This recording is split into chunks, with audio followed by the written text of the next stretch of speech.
Puji nama Tuhan. Shalom Bapak Ibu semuanya. Wah, di luar cuacanya hujan mendung.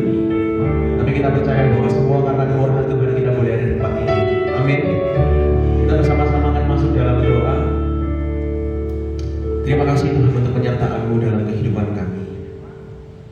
Bukan hanya hari ini Tuhan, tetapi selama kami ada, sampai kami bernafas sampai saat ini Tuhan. Itu semua karena kemurahan Tuhan dalam hidup kami. Kami bersyukur Tuhan menyertai perjalanan kami sampai ke tempat ini Tuhan. Semua karena perlindungan dan penyertaan Tuhan dalam hidup kami. Pagi ini Tuhan izinkan Tuhan kami menyambut nama-Mu yang kudus Tuhan. Biarlah hadirat Tuhan boleh ada di tengah-tengah kami hari ini Tuhan. Kami rindu untuk meninggikan nama Tuhan. Kami rindu mendengarkan firman-Mu Tuhan dalam kehidupan kami, untuk menguatkan setiap kami, memberikan kami bekal untuk melangkah menjalani kehidupan kami. Terima kasih Tuhan, terima kasih. Sebab hadirat-Mu yang kudus Tuhan, itu yang kami rindukan. Terima kasih Tuhan. Di dalam nama Tuhan Yesus, bersama-sama katakan, amin. Ya Tuhan, terima kasih Yesus.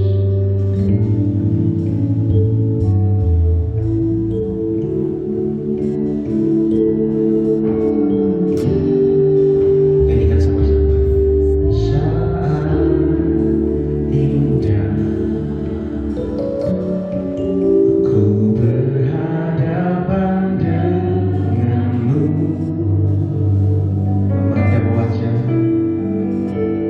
memandang wajah-Mu, Yesus kekasih jiwaku.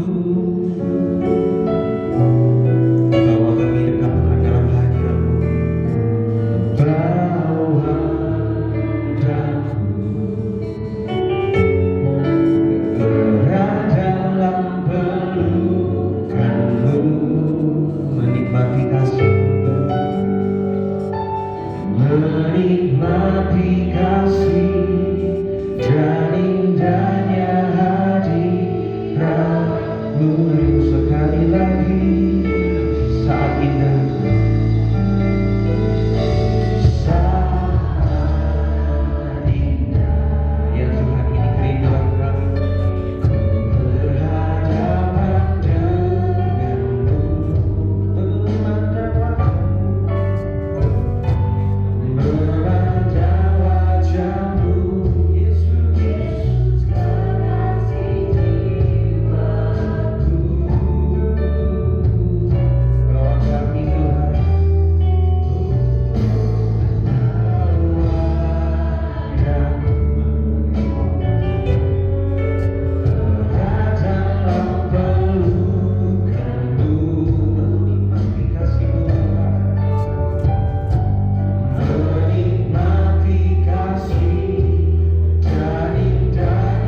mau membawa setiap hati kami ke dalam tangan-Mu Tuhan. Terima kasih.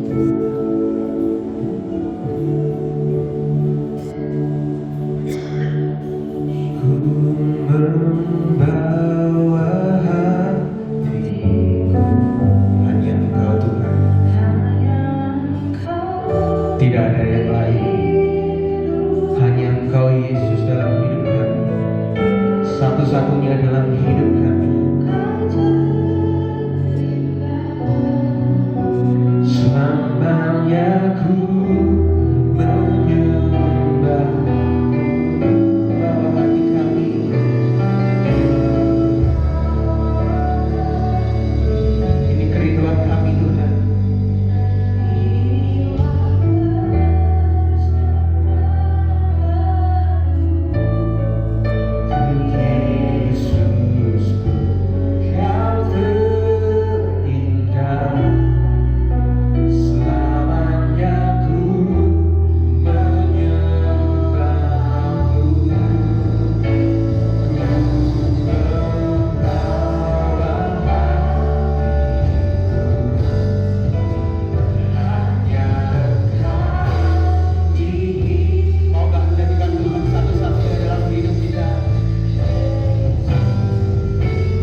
Haleluya. Mari kita puji namanya yang ajaib, nama yang perkasa.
Selamat hari Minggu semuanya. Ayo percaya bersama dengan Tuhan, tidak ada yang mustahil. Amin. Dan ini menjadi komitmen kami di hadapan Tuhan. Bersama dengan Tuhan kami mau menang. Haleluya. Tuhan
sumber kekuatan kita. Kita pujikan bersama-sama. Haleluya. Kau kekuatanku, penopang hidupku, janji keselamatan.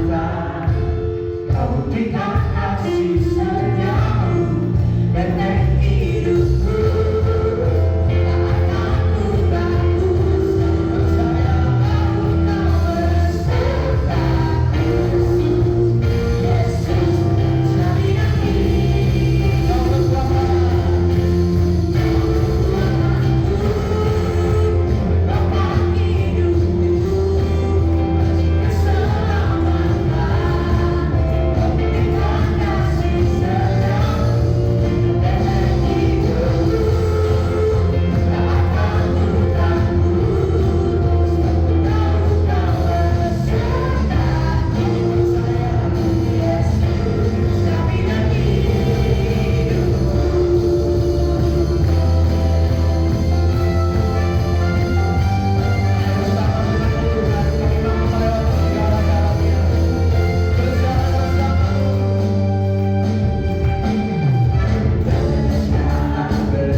tidak pernah meninggalkan kita sendirian.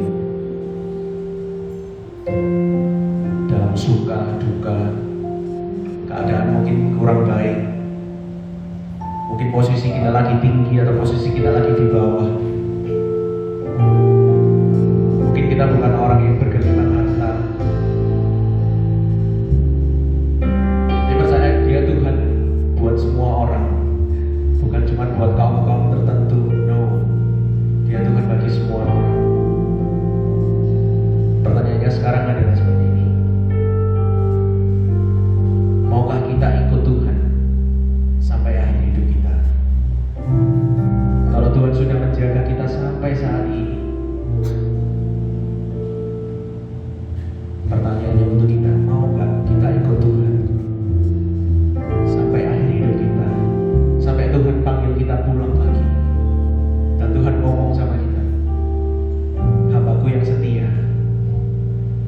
masukkan dalam kebahagiaan. Ya Tuhan, ini yang menjadi kerinduan kami.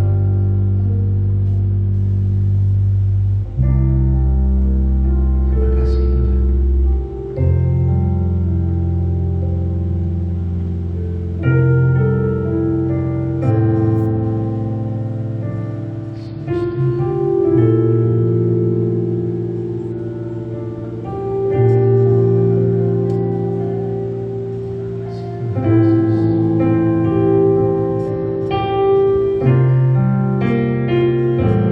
Kini aku percaya tiada yang mustahil. Tiada yang mustahil bagi Engkau Tuhan. Ya, Engkau sumber pengharapan kami.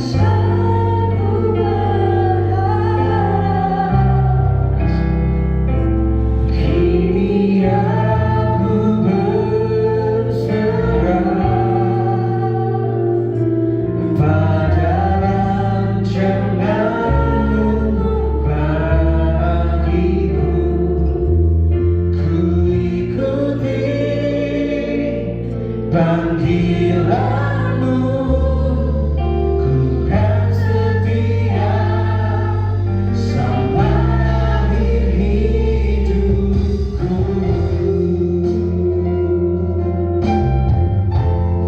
Yesus Tuhan, katakan Bapa, Engkau mengenal setiap kami. Bapa, Engkau mengenalku.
firman Tuhan hari ini boleh melawat setiap kita.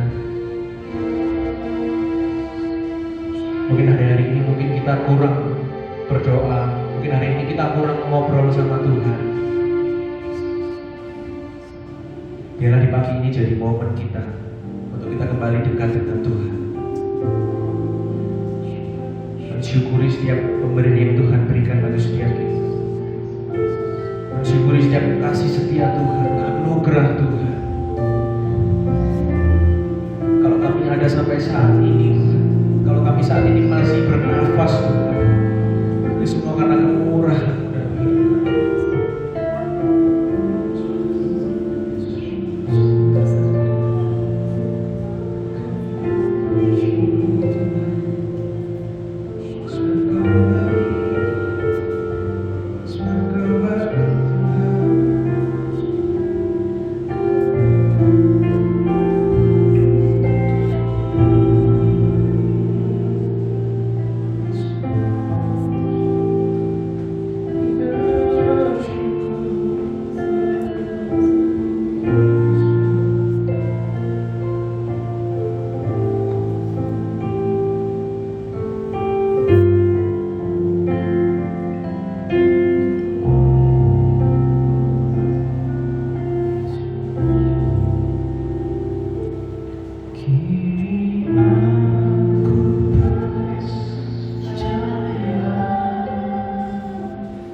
Kita boleh bersama-sama menikmati kuasa Tuhan di tempat ini. Kita boleh bersama-sama diberkati oleh Tuhan saat ini. Yang percaya bahwa Tuhan memberkati kita, boleh lambaikan tangan kita, boleh kita berikan tepuk tangan sorak-sorai yang meriah bagi Tuhan.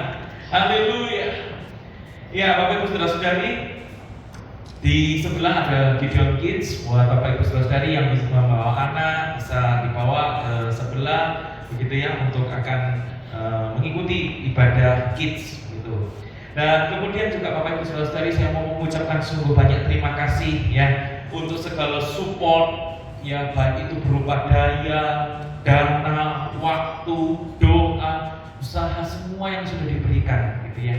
apalagi bagi Bapak Ibu Saudara-saudari yang pada kesempatan minggu lalu sempat hadir dan minggu ini datang kembali, maupun yang mungkin pada waktu ibadah perdana kemarin belum sempat hadir tetapi pada hari ini kami mengucapkan banyak terima kasih untuk support saudara-saudara boleh hadir di tempat ini bersama-sama beribadah di tempat ini. Ya, meskipun memang ini hujan gitu ya dari kemarin siang sampai tadi pagi, dan kemudian juga kita sudah melihat bagaimana ini libur panjang begitu ya, pada hari Senin, Selasa, Rabu besok libur panjang. Tetapi mengucap syukur kepada Tuhan kalau kita boleh memberikan waktu, kesempatan untuk beribadah di dalam hadirat Tuhan di saat-saat seperti ini. Kita percaya ini semua sesuatu yang baik di hadapan Tuhan. Setuju katakan amin? Amin.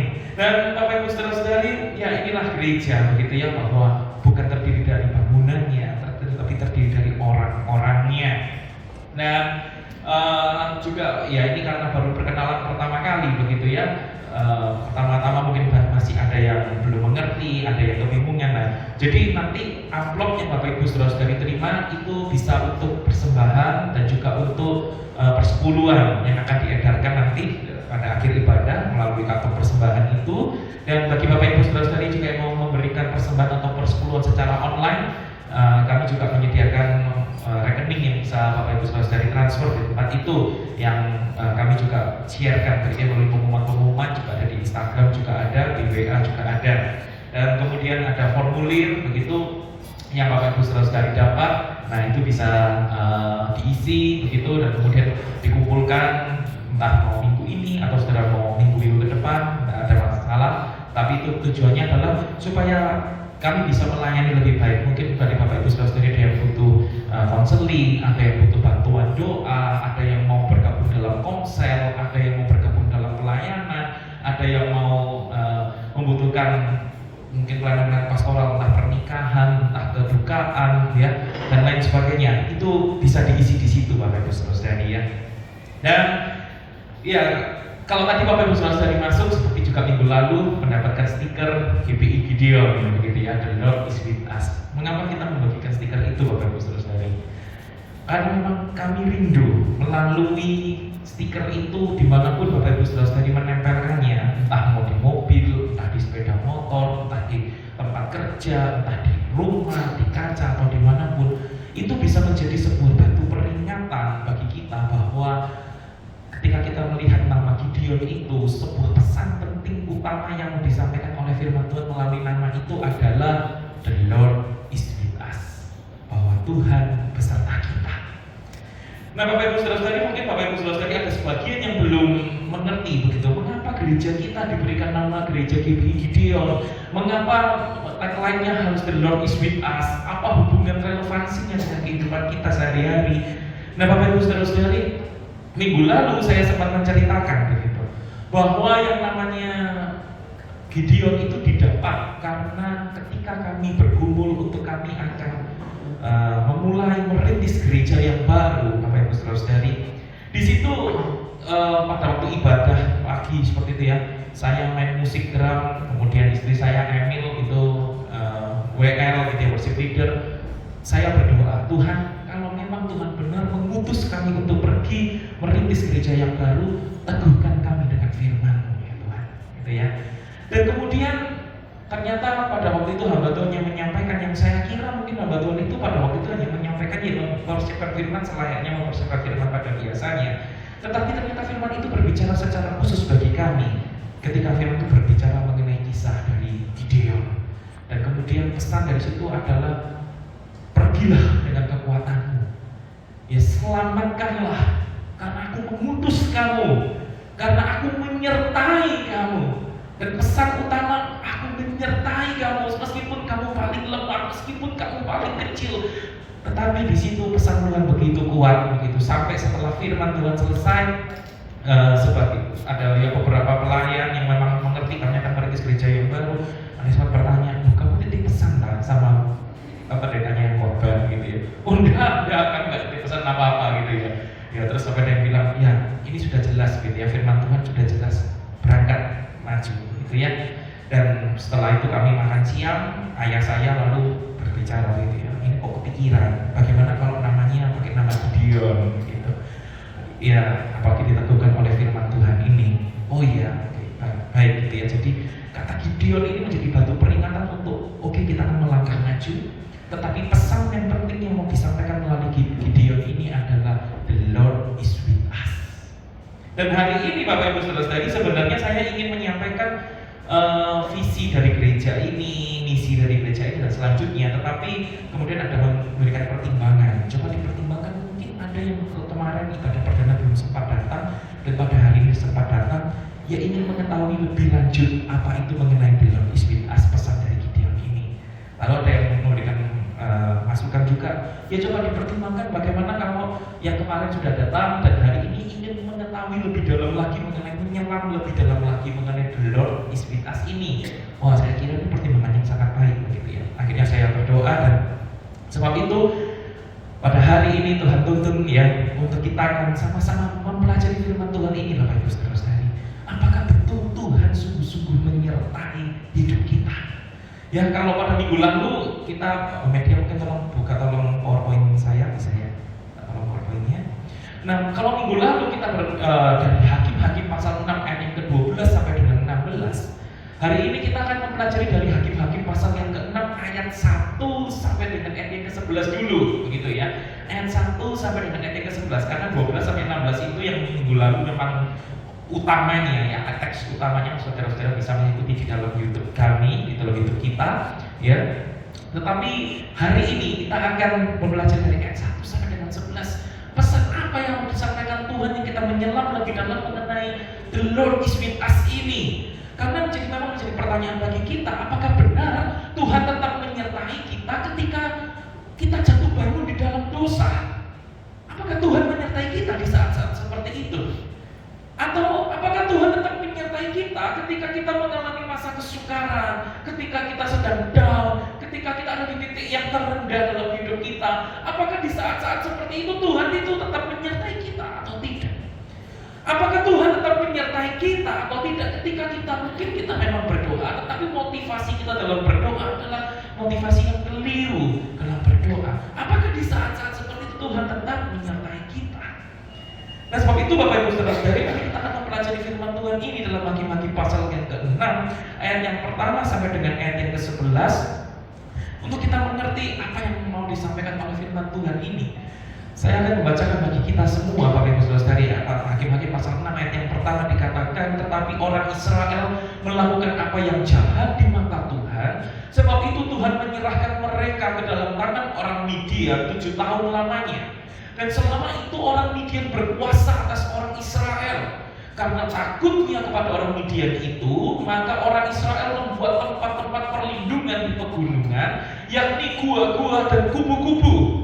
Setiap kali orang Israel selesai menabur, datanglah orang Midian, orang Amalek dan orang-orang dari sebelah timur lalu maju mendatangi mereka. Berkemahlah orang-orang itu di daerah mereka, memusnahkan hasil tanah itu sampai ke dekat Gaza dan tidak meninggalkan bahan makanan apapun di Israel, juga domba atau lembu atau keledai pun tidak. Sebab orang-orang itu datang maju dengan ternaknya dan kemahnya, dan datangnya itu berbanyak-banyak seperti belalang. Orang-orangnya dan unta-untanya tidak terhitung banyaknya, sekalian yang datang ke negeri itu untuk memusnahkannya. Sehingga orang Israel menjadi sangat melarat oleh perbuatan orang Midian itu. Lalu berserulah orang Israel kepada Tuhan.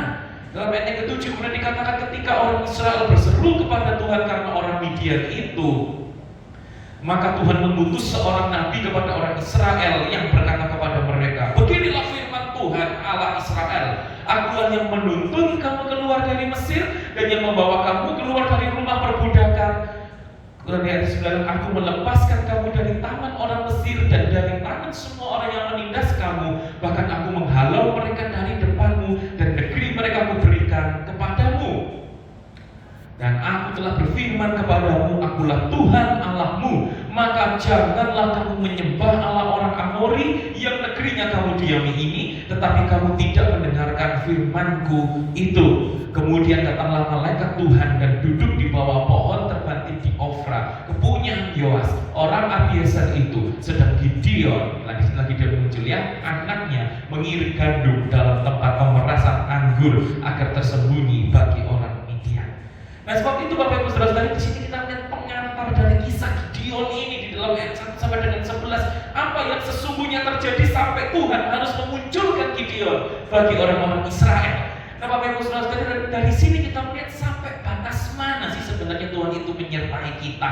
Sampai pada batas mana Tuhan itu mau menyatakan penyertaannya bagi hidup kita. Sampai batas mana the Lord is with us itu. Nah Bapak Ibu Saudara-saudari, yang pertama yang ingin saya bagikan bagi kita melalui firman Tuhan ini adalah yang pertama, bahwa penyertaan Tuhan itu melampaui segala dosa kita. Boleh sama-sama katakan segala dosa? 2, 3. Segala dosa. Penyertaan Tuhan itu melampaui segala dosa kita. Kita ini adalah manusia yang telah jatuh dalam dosa, yang bahkan sampai hari ini pun seringkali kita jatuh bangun di dalam dosa, mengecewakan hati Tuhan. Tetapi ternyata firman Tuhan mengatakan penyertaan Tuhan itu melampaui segala dosa kita. Nah Bapak Ibu Saudara-saudari, di dalam ayat yang pertama sampai dengan ayat yang kedua ada di situ dikatakan, tetapi orang Israel melakukan apa yang jahat di mata Tuhan. Sebab itu Tuhan menyerahkan mereka ke dalam tangan orang Midian 7 tahun lamanya. Dan selama 7 tahun itu orang Midian berkuasa atas orang Israel. Bapak Ibu Saudara-saudari, 7 tahun yang terjadi ini semua mereka harus mengalami, mereka ada di bawah tangan orang Midian. Kenapa? Karena mereka berdosa di hadapan Tuhan, mereka menyembah berhala, dan mereka berbuat jahat di mata Tuhan, dan Tuhan sangat serius dengan dosa itu. Siapa orang Midian? Kalau orang Israel, kita mungkin akan tahu, oh iya, orang Israel itu dari Abraham punya anak Ishak, punya anak Yakub. Yakub namanya diganti Israel. Lalu dari anak-anak Yakub itulah menjadi kaum Israel. Kita mengerti Israel. Tetapi siapa orang Midian? Saya kira kita akan terkejut Bapak Ibu Saudara-saudari, karena ternyata orang Midian di dalam Kejadian 25 ayat 1 sampai dengan 2 itu dikatakan Abraham itu bukan hanya menikah dengan Sarah yang punya tadi ya, Abraham menikah dengan Sarah, ada Ishak, ada Yakub jadi Israel, enggak. Tetapi Abraham itu menikah lagi dengan seorang wanita yang bernama Keturah.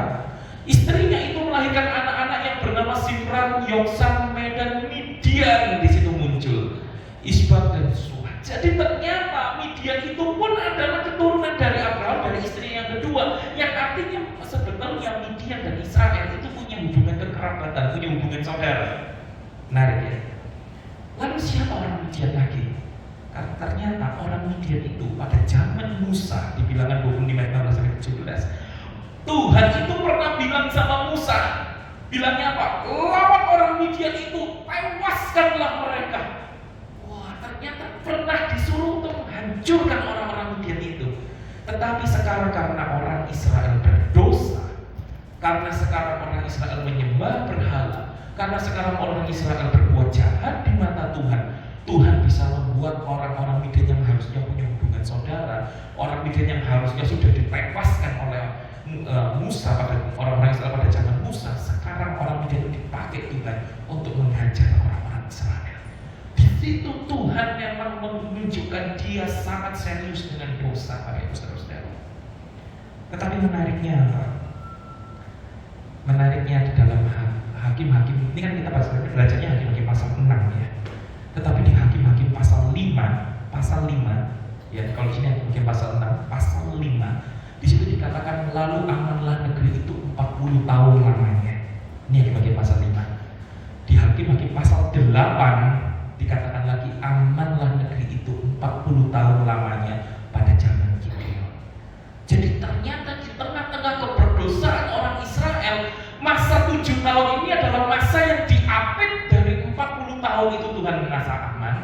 Mereka jatuh di dalam dosa, tetapi Tuhan tetap menunjukkan penyertaan Tuhan itu, the Lord is with us itu.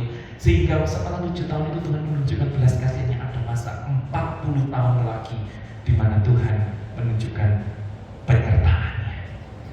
Nah Bapak Ibu Saudara-saudari, dari sini kita bisa melihat bahwa ternyata Tuhan memang betul sangat serius dengan dosa. Tuhan menghajar orang-orang yang terus bergelut di dalam dosa. Tetapi di saat yang bersamaan Tuhan itu juga ingin terus menyatakan penyertaannya bagi umatnya. Nah Bapak Ibu Saudara-saudari, dan bukankah itu yang diajarkan oleh Tuhan Yesus ketika dia memberikan perumpamaan anak yang terhilang, ketika anak yang bungsu itu berbuat dosa di hadapan Tuhan, ketika anak yang bungsu itu berbuat dosa terhadap bapaknya, meminta semua harta bapaknya, ditinggal berfoya-foya sampai akhirnya jatuh miskin melarat. Ketika anak itu datang kepada ayahnya, dikatakan ayahnya itu sudah menunggu dari jauh. Segera ayahnya itu berdiri, lekas-lekas dipeluk anaknya, dicium anaknya, digantikan bajunya, digantikan kasurnya, dipestakan. Yang artinya, sungguh Tuhan memang serius dengan dosa. Tuhan ingin anak-anaknya itu kembali pulang. Ketika terus jatuh dalam dosa, ayo kembali pulang. Jangan terus berada di dalam kehidupan dosamu itu. Kembali pulang. Karena apa? Karena Tuhan memang sungguh ingin juga secara serius menyatakan penyertaannya dalam kehidupan kita. Yang setuju katakan amin. Amin. Nah Bapak Ibu Saudara-saudari, sebab itu sebagai anak-anak Tuhan, sebagai umat perjanjian baru, kita bersyukur bahwa kita akan merayakan Paskah, memperingati Jumat Agung dan Paskah pada bulan ini. Disitulah kita mengingat betapa besar kasih Kristus bagi kita, kasih Allah bagi kita yang berdosa ini. Bapak Ibu Saudara-saudari, kalau mengingat kehidupan saya pribadi begitu ya, bukan berarti lalu kehidupan saya ini waduh semuanya sempurna tanpa cacat celah, enggak ya. Banyak dosa yang saya juga jatuh bangun ya. Kita semua adalah manusia berdosa. Tetapi kalau saya tuh boleh mengingat begitu ya, bagaimana 5 tahun ya saya studi di seminari di STTII, 5 tahun lagi studi di Saat ya, sampai pada hari ini boleh merintis gereja baru ini. Sungguh Tuhan mengingatkan bahwa anugerah Tuhan itu besar, penyertaan Tuhan itu besar ya. Ketika jatuh bangun di dalam dosa, Tuhan inginkan ayo bangkit, ayo pulang ya, sampai kemudian kembali kepada pelukan Tuhan. Saya mengingat Bapak Ibu Saudara, salah satu yang membuat saya begitu termotivasi untuk dalam tanda kutip kembali pulang begitu ya, adalah justru memang karena saya melihat ada satu titik di mana saya setelah studi di STTII dan kemudian saya harus kerja karena akan menikah, butuh keuangan untuk menikah, harus bekerja begitu ya. Dan apa yang menyebabkan kembali harus sekolah teologi? Karena saya melihat ternyata Bapak Ibu Saudara-saudari, di sekitar kita itu begitu banyak bahkan hamba-hamba Tuhan. Ya hamba-hamba Tuhan, mau itu hamba Tuhan yang sudah terkenal, yang terkenalnya bahkan mungkin levelnya mau level dunia kah, level Indonesia kah, atau bahkan sampai sudah doktoral sekalipun kah. Ternyata firman Tuhan yang disampaikan tidak benar-benar setia pada teks firman Tuhan. Jadi teks firman Tuhan itu bicara apa? Nanti di tengah-tengah bisa diselipin gitu ya, diselipin pesan-pesan sponsor dan lain sebagainya. Dan akhirnya berbelok arahnya tiba-tiba begitu ya, sampai kesimpulannya berbelok sehingga jemaat ini jadi dalam tanda kutip terkecoh begitu ya, terkecoh. Waduh kok belok. Dan itu menggetarkan hati saya Bapak Ibu Saudara. Kenapa? Saya waktu saya lihat kayak gini, Tuhan tolong ya, supaya jangan sampai satu ketika kapanpun Tuhan, pada waktunya Tuhan saya jadi hamba Tuhan, jangan sampai perkataan saya, apa yang saya ajarkan melalui firman Tuhan itu justru mengecohkan jemaat, malah menyesatkan jemaat, tidak mendapatkan pesan firman Tuhan yang murni, tetapi justru firman Tuhan yang sudah diberikan pesan-pesan sponsor lah, atau firman Tuhan yang sudah dibelokkan dan lain sebagainya. Dan saya pikir wah itu tanggung jawabnya di hadapan Tuhan itu seperti apa begitu ya, mengerikan begitu. Dan itu yang membuat terus Tuhan menuntut saya untuk ayo kembali gitu ya. Sebab itu saya ingin benar-benar studi sekolah teologi lagi, mematangkan lagi. Kenapa? Supaya tidak hanya bisa membedakan mana putih mana hitam Bapak Ibu Saudara, tetapi juga bisa membedakan mana yang putih dan mana yang mungkin putih gading begitu ya. Nah semakin tajam begitu. Nah tapi pesan bagi kita semua Bapak Ibu Saudara dari firman Tuhan ini adalah, mari Bapak Ibu Saudara, mungkin kita merasa kita adalah orang yang berdosa. Ya ada seorang teman saya yang sampai berkata mau pelayanan mulai, waduh saya ini merasa nggak layak. Kenapa? Saya ini orang yang penuh dengan dosa. Bapak Ibu Saudara, di melalui firman Tuhan ini kita sekali lagi diteguhkan bahwa ketika kita jatuh dalam dosa, Tuhan tidak membiarkan kita sendiri. Tuhan kita pulang, dan Tuhan itu mau merangkul kita untuk Tuhan dengan serius juga ingin menunjukkan penyertaannya dalam hidup kita. Siapa yang percaya Tuhan mengasihi hidup kita, boleh lambaikan tangan kita, boleh kita berikan tepuk tangan sore-sore bagi Tuhan. Dia mengasihi kita, dia mencintai kita, dan dia ingin terus menyertai hidup kita. Dan yang kedua, Bapak Ibu Saudara-saudari, yang bisa kita pelajari dari teks ini, bahwa penyertaan Tuhan itu, Bapak Ibu Saudara-saudari, juga melampaui segala kesukaran kita. Boleh sama-sama katakan segala kesukaran, 2, 3, segala kesukaran kita. Mari kita lihat teks Alkitabnya, Bapak Ibu Saudara-saudari. Di dalam ayat 2b di situ dikatakan, karena takutnya kepada orang Midian, orang Israel itu menghadapi kesukaran demi kesukaran dalam hidupnya. Mereka sampai harus membuat tempat-tempat perlindungan di pegunungan. Mereka harus bersembunyi di gua-gua. Mereka harus bersembunyi di kubu-kubu. Dan bahkan Bapak Ibu Saudara-saudari, kemudian kalau kita melihat di dalam ayat yang ketiga, yang dilakukan oleh orang Midian itu mengapa? Karena setiap kali orang Israel selesai menabur, datanglah orang Midian, orang Amalek, orang-orang dari sebelah timur lalu maju mendatangi mereka. Ini menunjukkan bahwa mereka yang dulunya sudah aman selama 40 tahun, ternyata sekarang mereka harus bersembunyi di pegunungan, mereka harus bersembunyi di gua-gua, mereka harus bersembunyi di kubu-kubu, dan itu harus berpindah-pindah. Mengapa? Karena setiap kali mereka menabur, datang orang Midian, datang orang Amalek, datang orang-orang dari sebelah timur. Mereka yang awalnya sudah makmur, sudah sejahtera, punya rumah, punya usaha yang baik, mereka sekarang harus berpindah dari satu tempat ke tempat yang lain, mencari perlindungan di satu tempat ke tempat yang lain untuk mencari perlindungan. Dan kemudian Bapak Ibu Saudara-saudari, di ayat yang keempat dikatakan mereka harus berkemah.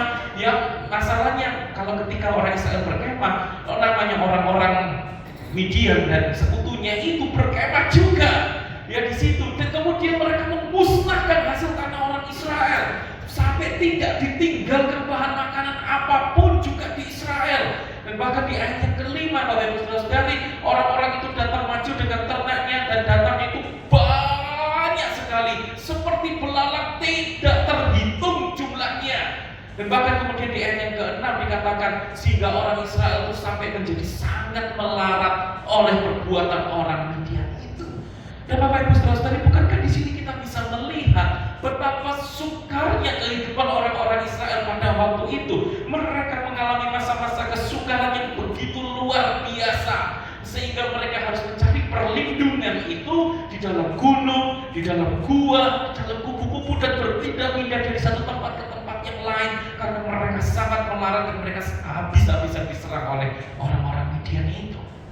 Nah, Bapak Ibu Saudara-saudari, tetapi ingat apa yang dikatakan dalam Maki-Maki pasal 8 ayat 28. Di situ dikatakan, demikianlah orang Midian tunduk kepada orang Israel.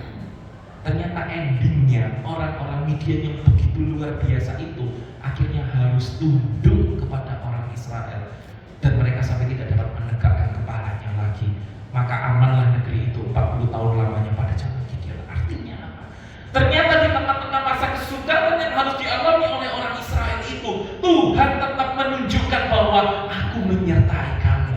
Yang artinya Tuhan ingin menegaskan kepada orang Israel sadarlah bahwa gunung yang benar, tempat perlindungan yang sesungguhnya itu bukan di dalam gunung. Tempat perlindungan yang sesungguhnya bukan di dalam gua. Tempat perlindungan yang sesungguhnya bukan di dalam kubu-kubu yang dibuat orang-orang Israel. Tetapi tempat perlindungan yang sesungguhnya hanya ada di dalam Tuhan yang selalu menyertai orang-orang Israel. Dan siapa yang percaya bahwa Tuhan adalah tempat perlindungan kita yang sesungguhnya, boleh katakan amin.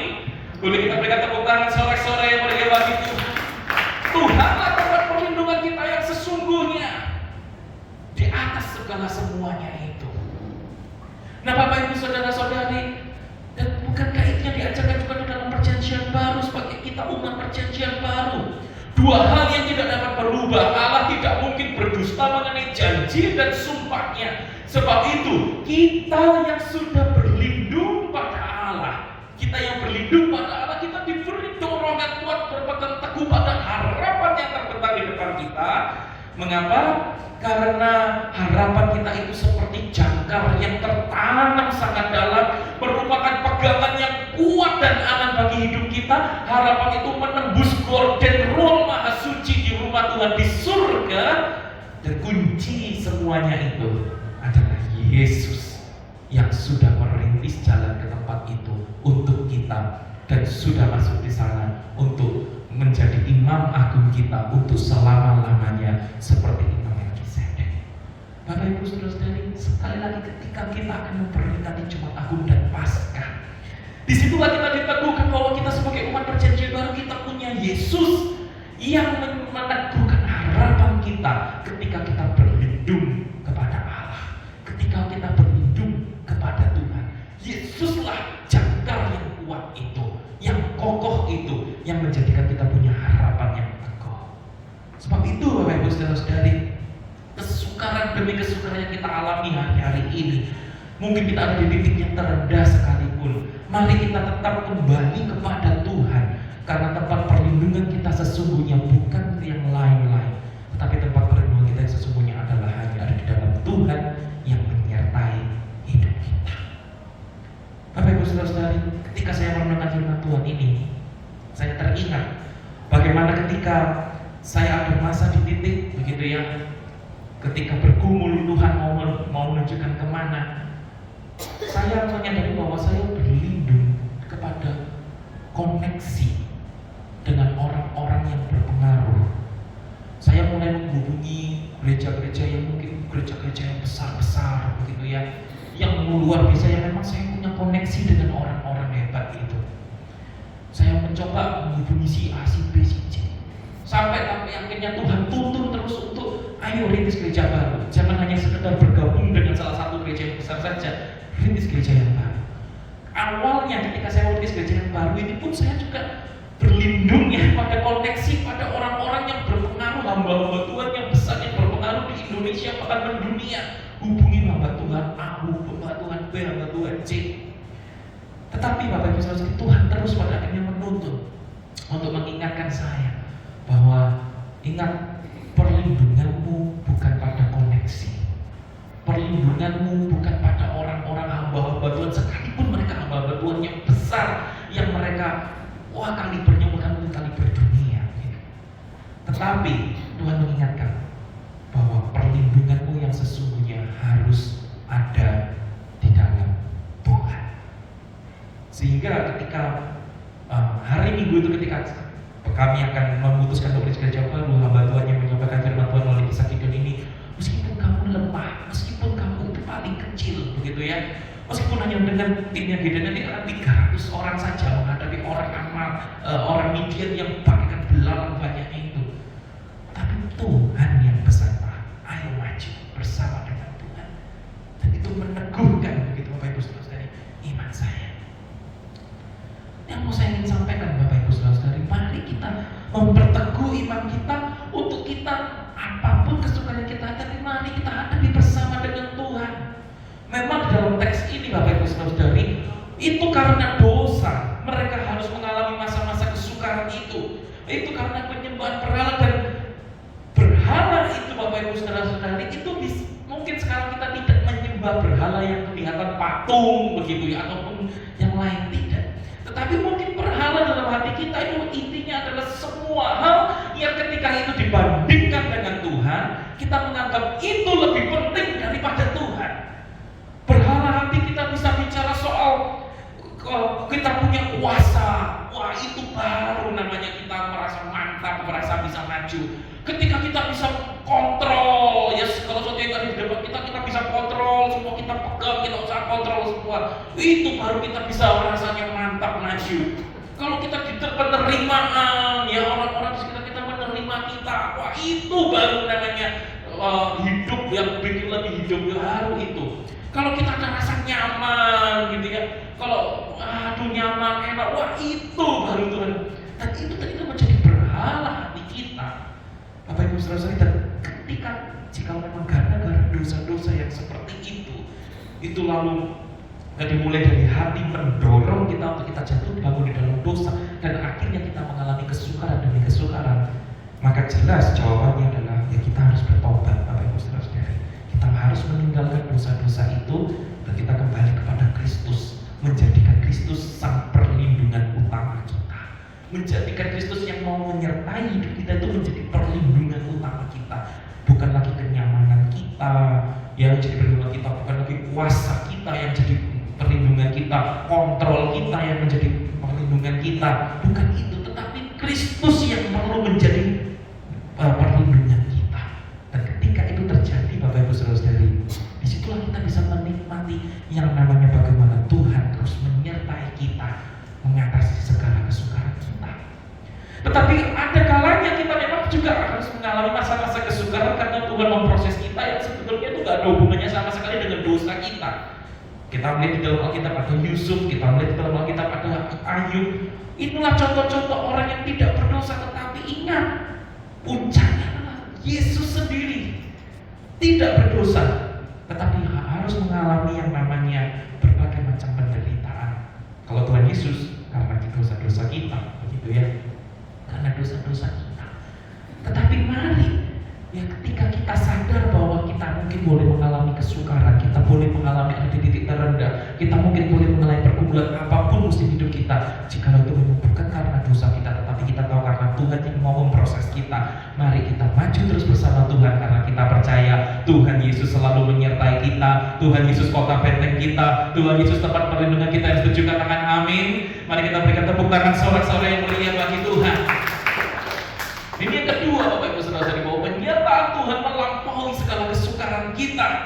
Dan yang ketiga, Bapak Ibu Saudara-saudari, apa yang bisa kita pelajari dari teks ini adalah penyertaan Tuhan itu bukan saja melampaui segala dosa kita, penyertaan Tuhan itu bukan saja melampaui segala kesukaran kita, tetapi penyertaan Tuhan itu juga merupakan jawaban dari seruan doa kita. Sama-sama katakan seruan doa, 1, 2, 3, seruan doa. Penyertaan Tuhan ini merupakan jawaban dari seruan doa kita. Mari kita lihat teks Alkitabnya, Bapak Ibu Saudara-saudari, apa yang firman Tuhan ajarkan melalui hal ini.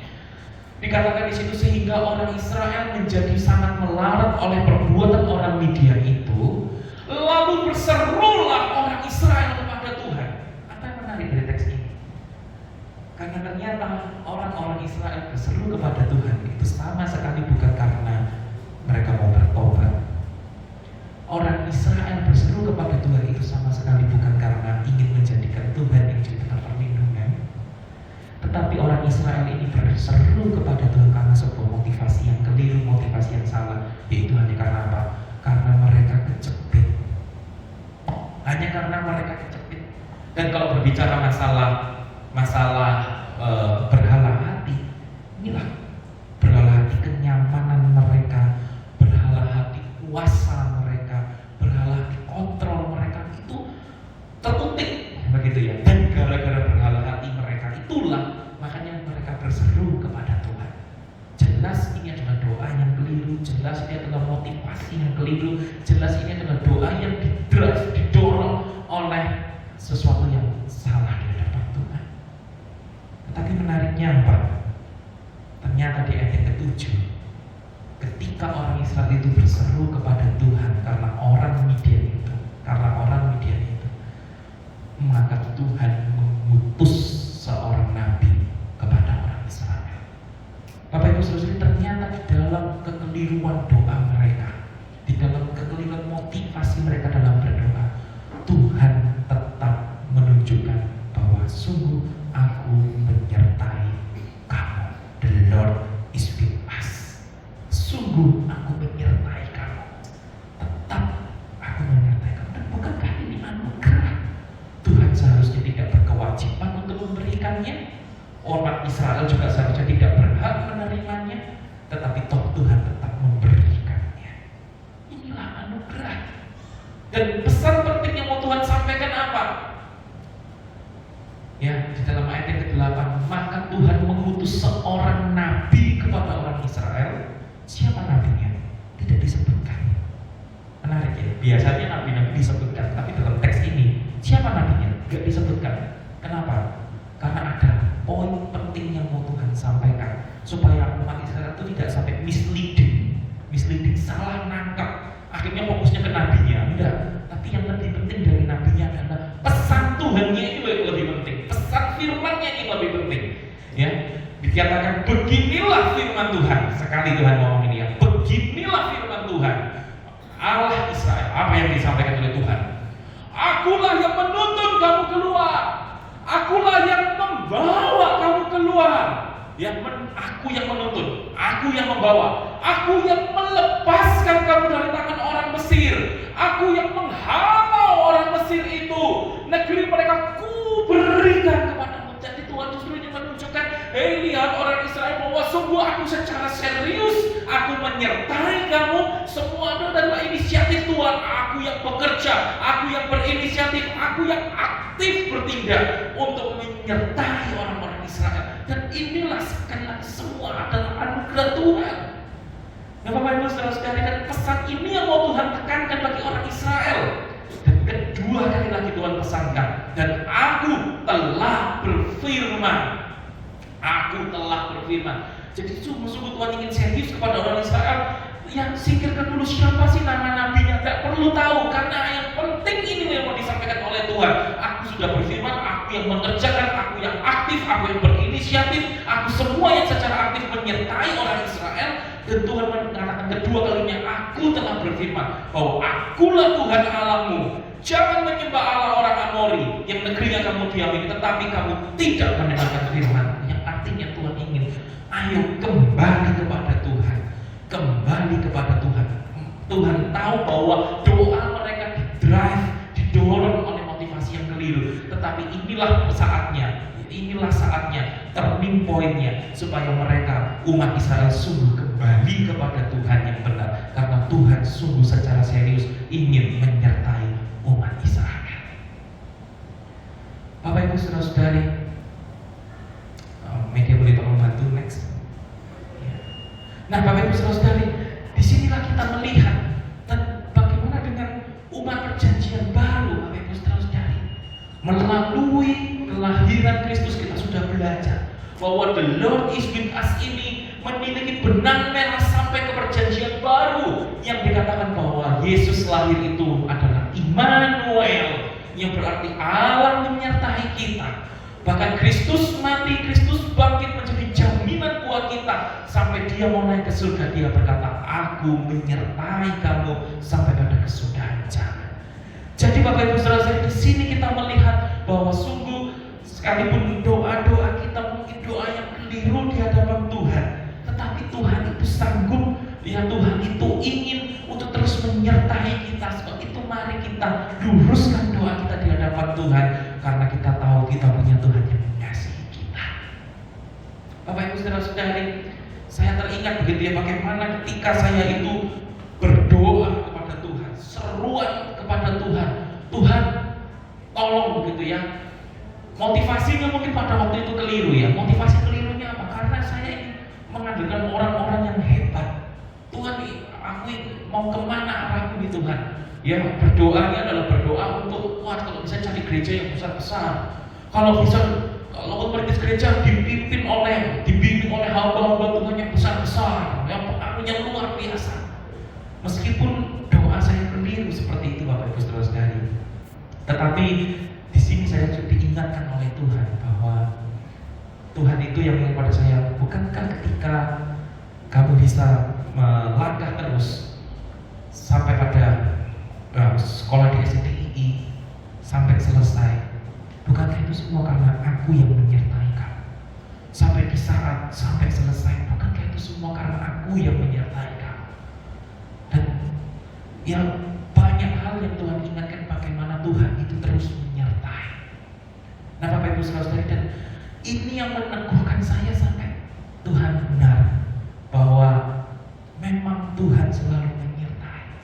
Ya, mengapa lalu doa ini menjadi doa yang keliru? Karena mau mengandalkan si A, mengandalkan si B, mengandalkan si C dan lain sebagainya. Enggak gitu ya. Tuhan arahkan kembali, andalkan Tuhan.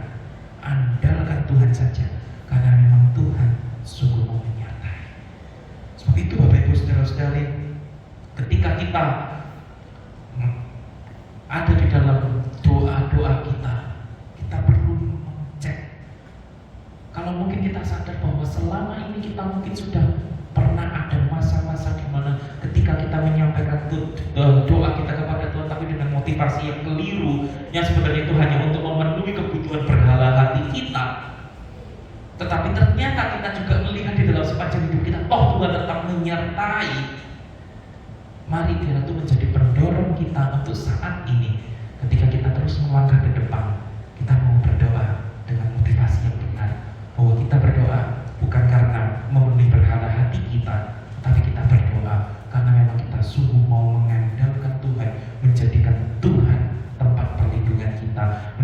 Tuhan yang terus menyertai hidup kita menjadi tempat perlindungan kita yang utama.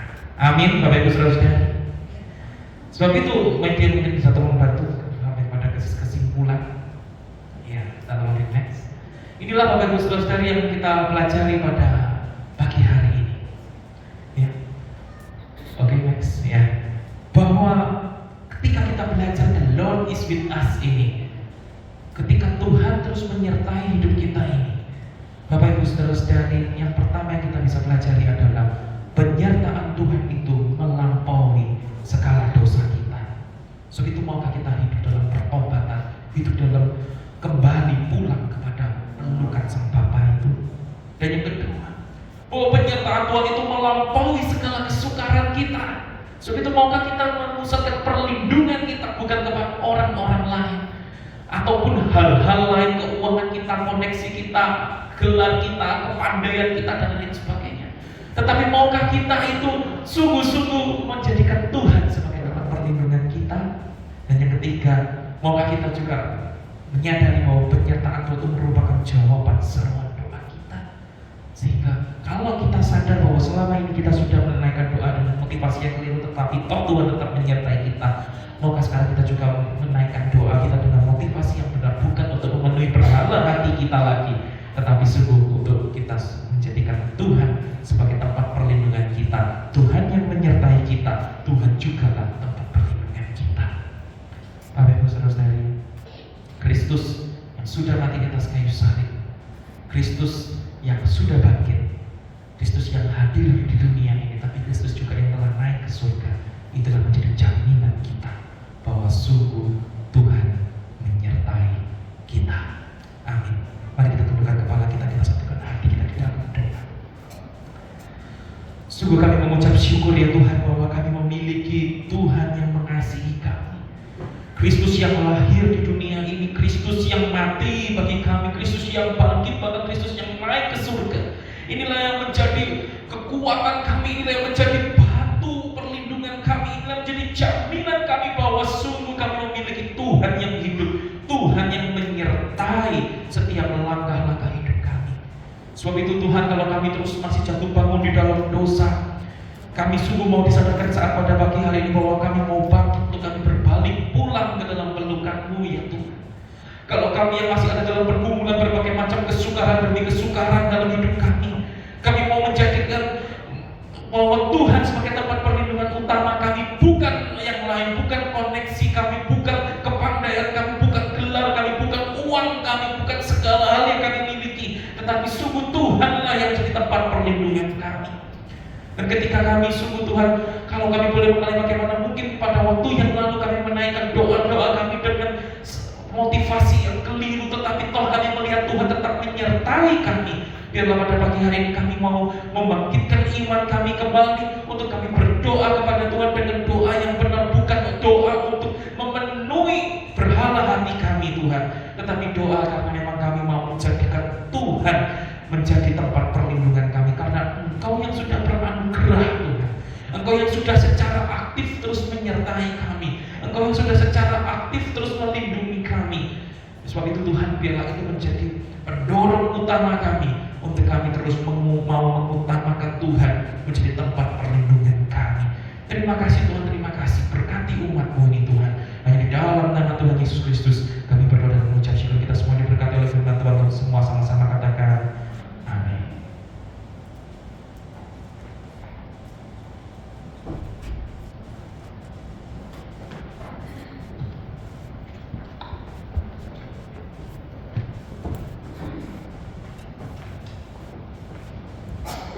Yang diberkati oleh firman Tuhan boleh lambaikan tangannya dong. Kita percaya kita semua diberkati oleh Tuhan ya. Kita akan memberikan persembahan, sebelum itu kita masuk dalam doa. Terima kasih Tuhan untuk firman Tuhan yang boleh menguatkan setiap kami di tengah mungkin kegagalan kami, keterbatasan kami, dosa kami. Tuhan tidak menghalangi kasih-Mu bagi setiap kami. Izinkan Tuhan kami hari ini memberikan persembahan kami, mungkin bukan yang terbaik, tapi kami mau belajar untuk memberikan yang terbaik bagi Engkau Tuhan, karena Engkau sudah setia kepada kami. Izinkan kami itu juga boleh setia dengan memberikan persembahan ini kepada Engkau Tuhan. Terima kasih Tuhan, berkati pihak-pihak yang akan mengelola persaudaraan kami ini Tuhan. Hanya dalam nama Tuhan Yesus bersama-sama katakan amin. Kita akan pujikan satu lagu, Yesus Jalan Kebenaran.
Menyebut dengan sebutan saudara karena kita adalah sama-sama anak Tuhan.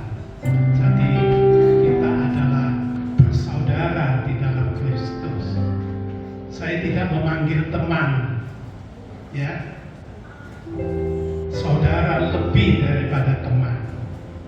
Nah, karena saudara, kita bersaudara, izinkan saya pada saat ini kembali seperti yang minggu lalu saya katakan, izinkan saya mengajak saudara-saudara untuk menaikkan doa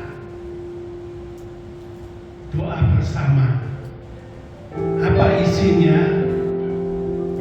Tuhan, berkatilah GBI Gideon. Nggak panjang doanya, pendek sekali. Tuhan, berkatilah GBI Gideon. Nah, dengan doa ini kita bisa menaikkan doa ini setiap saat, setiap waktu, ya, kapanpun, dimanapun, di rumah, di tempat kerja, tempat usaha, kuliah, dan seterusnya. Ya, kita bisa menaikkan doa ini tanpa harus menutup mata, dengan mata yang terbuka, tapi hati yang berseru. Tuhan, berkatilah GBI Gideon. Di situ kita akan menyatukan diri untuk GBI Gideon. Ya, Tuhan yang mendengar doa yang dinaikkan oleh anak-anak Tuhan, setiap saat itu Tuhan akan tergerak, terbuka hatinya untuk memberkati GBI Gideon. Berkat apa yang dimintakan, Tuhan yang tahu. Tapi yang utama, kebutuhan sehari-hari Tuhan berkati, Tuhan cukupi. Ya, di tengah sulitnya pencaharian, Tuhan tetap memberkati. Bukan itu saja, Tuhan memberkati damai sejahtera. Yang di tengah dunia yang bergolak, kita tetap bisa menikmati damai sejahtera Kristus. Itu kita alami seumur hidup kita. Cukup itu? Tidak. Berkat Tuhan lebih dari itu. Kita yang sudah terpanggil untuk mengalami hidup yang baru, maka hidup yang baru ini terus menerus diperbaharui, disempurnakan supaya kita dibentuk menjadi serupa dengan gambar Allah di dalam Kristus Yesus. Itu berkat Tuhan. Dan berkat ini mempersiapkan kita pada waktunya memenuhi panggilan Tuhan, menghadap Tuhan dan masuk dalam kehidupan yang kekal. Berkat Tuhan bukan cuma untuk semasa kita hidup di dunia, tetapi menghantar kita masuk di dalam kekekalan bersama Tuhan kita. Ini doa yang saya ajak kita naikkan bersama setiap waktu, kapanpun, dimanapun. Singkat, nggak sulit, ya. Hanya jangan lupa kita doakan. Kemudian doa ini baiklah kita tutup dengan menyebut doa. Kami berdoa di dalam nama Tuhan Yesus Kristus. Ini adalah pengajaran dari Tuhan Yesus. Tuhan Yesus sendiri yang mengajarkan. Kenapa? Karena dengan berdoa di dalam nama Yesus Kristus ada jaminan bahwa doa kita dijawab oleh Tuhan. Ya, jadi kalau ada yang berdoa tidak menutup dengan nama Tuhan Yesus, kita nggak usah ikut-ikutan. Ya, kita nggak usah ikut-ikutan. Biarin mereka begitu. Tetapi di sini saya mengajak untuk menutup doa kita di dalam nama Yesus Kristus. Nah, demikian saya percaya kalau Tuhan mendengar doa kita, maka Tuhan itu berkenan hadir di setiap kali ibadah di tempat ini, dan Tuhan memberkati jemaat Tuhan di tempat ini dengan limpah-limpahnya.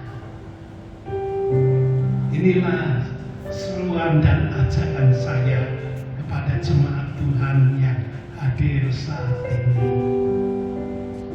Sebelumnya saya menyampaikan terima kasih. Saya percaya saudara-saudara berkenan menyatukan hati untuk menaikkan doa. Tuhan berkatilah GBI Gideon. Amin. Mari kita akan sudahi ibadah hari ini. Saya ajak jemaat Tuhan untuk berdiri. Kita akan masuk di dalam doa. Terima kasih Tuhan, kesempatan yang indah Tuhan berikan kepada kami untuk beribadah kepada Tuhan. Ya Tuhan, kiranya berkat Tuhan melimpah di dalam hidup kami melalui segala nyanyian pujian, melalui firman Allah, melalui doa-doa. Tuhan, Engkau berkenan memberkati jemaat Tuhan. Dan sekiranya di antara jemaat Tuhan yang hadir ada yang mengalami hal-hal yang dihadapi di dalam hidupnya. Masalah-masalah Tuhan Engkau yang tahu, baik masalah studi, baik masalah mata pencarian, masalah usaha kerja, masalah rumah tangga, orang tua terhadap anak-anak terhadap orang tua, masalah kesehatan. Tuhan Engkau juga yang tahu satu persatu. Kami mohon Tuhan, berkenanlah Tuhan mengulurkan tangan Tuhan, menjamah jemaat Tuhan semuanya, supaya kasih Kristus melimpah dan kuasa Tuhan menolong, memberkati mereka, supaya di dalam iman yang teguh kepada Tuhan mereka berkemenangan atas segala masalah hidup yang dihadapinya itu. Terima kasih Tuhan. Ini kami akan segera pulang ke rumah masing-masing. Kami mohonkan berkat Tuhan untuk menyertai kami semuanya. Saudara-saudara yang dikasihi oleh Tuhan Yesus, pulanglah dengan membawa berkat kasih anugerah yang daripada Tuhan kita, Bapa kita yang di surga, membawa pulang keselamatan, sukacita, dan damai sejahtera yang daripada Tuhan kita, Yesus Kristus. Dan kiranya persekutuan di dalam Roh Kudus menyertai kita semuanya, mulai saat ini sampai Maranatha Tuhan Yesus datang kedua kali. Di dalam nama Tuhan Yesus, Anak Allah yang hidup, kami naikkan doa dan syukur kami. Amin. Sekian, selamat pulang. Tuhan memberkati.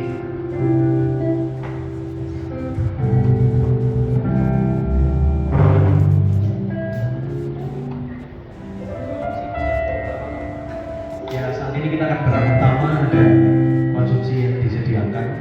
Terima kasih untuk ibadah hari ini. Sampai jumpa minggu depan. Tuhan Yesus memberkati.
Ya po, tuh.